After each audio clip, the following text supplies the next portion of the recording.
que o solo de nossa alma, muitas vezes árido ou infestado, possa ser cultivado pela humildade e pela confiança. Evangelho segundo São Lucas, capítulo 8, versículos do 4 ao 15. Meus irmãos e minhas irmãs, a liturgia da palavra de hoje nos convida a contemplar a profunda relação entre a fidelidade humana e a ação transformadora da graça divina. Especialmente neste dia em que nós recordamos a memória luminosa dos santos mártires André Kim Taegon, Paulo Chong Hassang e seus companheiros. Hoje nós somos chamados a refletir sobre a força inabalável da fé, que se enraiza e frutifica mesmo nas mais árduas provas da nossa vida cristã. A primeira leitura da carta de São Paulo a Timóteo, no capítulo 6, versículos de 13 a 16, ressoa com a gravidade de uma exortação final, um testamento espiritual.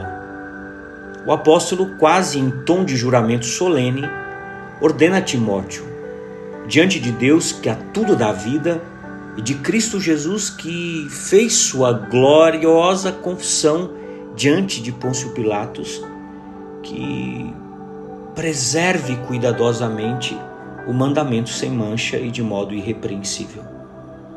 Meus irmãos e minhas irmãs, esta é uma tarefa de vigilância constante, uma integridade que não cede, uma pureza que reflete a santidade de Deus.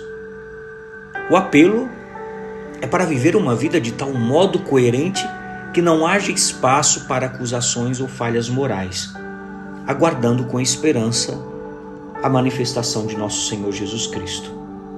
A vida cristã, portanto, é um caminho de fidelidade ativa, que encontra seu ápice na espera do Senhor, tal como nos recorda Santo Policarpo de Esmirna em sua carta aos Filipenses, que ao exortar os fiéis a perseverar na oração e nas boas obras, ele diz, sabendo que é pela graça de Deus que sois salvos e não pelas obras. Veja, esta graça é a que nos capacita a guardar o mandamento. Na tradição que podemos ler no Antigo Testamento, a ideia de guardar a aliança e os mandamentos divinos com integridade é o tema central. O termo hebraico para fidelidade ou lealdade é emuná, que também implica firmeza, confiança e constância nessa observância da vontade de Deus. E diria essa emuná que é o fundamento para a vida sem mancha e sem reprovação. No Evangelho de hoje, segundo São Lucas, no capítulo 8, versículos do 4 ao 15, Jesus nos apresenta a parábola do semeador, uma imagem que é de uma imensa eficácia. Ele nos lembra que Jesus tinha a profundidade, a capacidade de tornar acessível até as coisas mais difíceis. A vida espiritual, tal como aqui desenhada, consiste em tornar o mais acolhedor possível o terreno sobre o qual a palavra do Senhor cai. O semeador, do grego ho speiron, sai a lançar sua semente, que é a palavra de Deus, ho logos tou theou. A parábola nos revela que o problema não está na semente, que é sempre boa, nem no semeador, que a lança com abundância. O cerne da questão está nos diferentes tipos de coração, do grego cardia, dos corações que recebem essa semente, que é a palavra de Deus. No Evangelho, nós vemos 4 tipos de terrenos. A semente cai à beira do caminho. A semente é pisoteada e comida pelos pássaros. Aqui representa os corações insensíveis, que ouvem, mas a palavra é roubada pelo maligno. Depois, o outro terreno é o solo rochoso.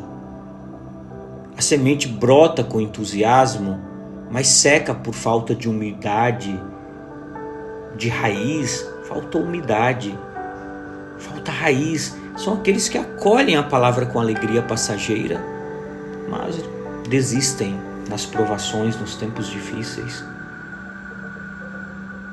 A semente também cai no meio dos espinhos.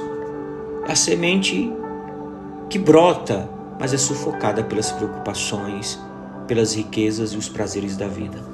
A palavra, meus irmãos e minhas irmãs, não frutifica por causa da distração e do apego mundano. E o quarto terreno é a terra boa. A semente brota, cresce e frutifica 100 por 1. São aqueles que com o coração bom e honesto ouvem a palavra, a retêm, quer dizer, seguram firmemente e produzem fruto com perseverança. Meus irmãos e minhas irmãs, a vida espiritual é a atenção ao estado puro. É uma passividade operosa, é deixar agir a graça escolhendo deliberadamente de não nos intrometermos com a nossa mania de ter sob controle tudo. Em outras palavras, a terra boa não é fruto de nossa capacidade de fazer a semente germinar e frutificar, mas de nossa disposição em permitir que a semente faça o seu trabalho. Nossa parte é o simples intento de manter limpa a nossa interioridade da superficialidade, dos fáceis entusiasmos, das preocupações sufocantes e da desconfiança. Não se trata de um ativismo espiritual desenfreado, mas de uma diligente passividade operosa. O trabalho de limpar o terreno, de arar o coração, de remover as pedras e os espinhos, isso é nosso. Mas o crescimento, a vida, o frutificar, é obra de Deus. É a ação da graça, da caris. Fazendo isso, o resto o fará a própria semente. É de fato uma obra do próprio Deus, o seu crescer e frutificar em nós. Lembremos-nos que a graça precede e acompanha. Neste sentido, a memória dos mártires que hoje nós celebramos se encaixa perfeitamente nessas leituras. Santo André, São Paulo e seus companheiros são testemunhos mais eloquentes de corações que foram terra boa. Eles ouviram a palavra com o coração, mas com um coração bom e honesto. Eles reteram essa semente e produziram fruto com perseverança.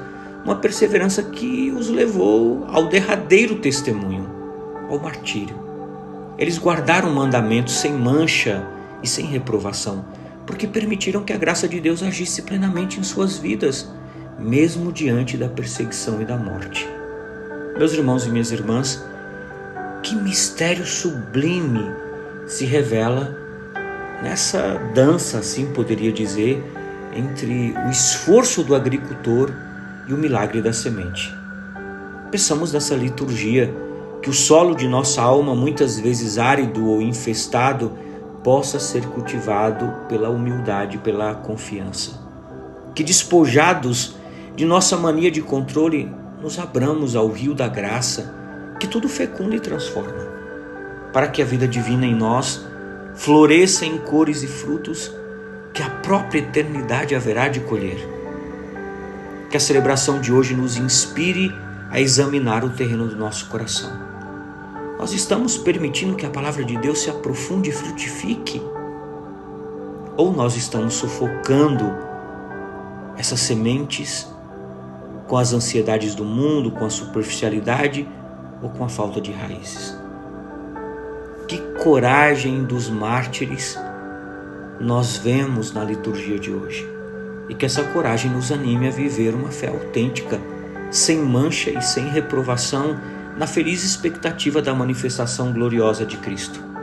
Que pela intercessão dos santos mártires coreanos e da Virgem Maria, nosso coração seja sempre terra fértil para a semente da palavra, e que possamos, pela passividade operosa da fé, deixar agir a graça para a maior glória de Deus e salvação do mundo. Um santo e abençoado sábado para você e sua família. E que pela intercessão dos santos mártires coreanos, o Deus Todo-Poderoso te abençoe e te guarde em nome do Pai, do Filho e do Espírito Santo. Amém. Paz e misericórdia.